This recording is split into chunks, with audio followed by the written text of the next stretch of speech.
In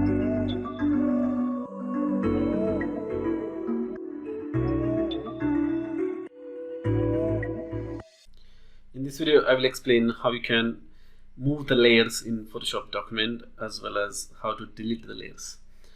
So first of all, I'm gonna add a couple of layers, and then I'll show you how you can change the order of the layers, and then we will delete those layers as well.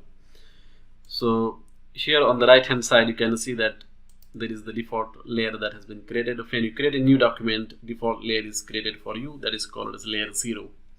Now to add the new layer, what you have to do is that you have to click on this button, create a new layer, and you can see the layer 1 is created. And layer 1 is created, you can add some shape, whatever tools you want to use, you can use that in that particular layer. So I'm just gonna add one text, simple text here. That's it. And once the text is added, so you can see that this layer is created. Now I'm gonna add another layer, so just click here to create a new layer, and let us put some shape here.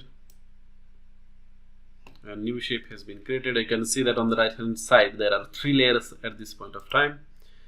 And if you want to move the order of these particular layers, you can just drag and drop. For example, I want to move this text layer on the top of a rectangle.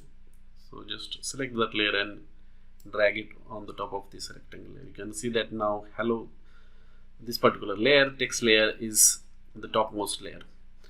And now let us see how you can delete the layers. So to delete the layer, you can just select the layer that you want to delete. You can select multiple layers as well if you want.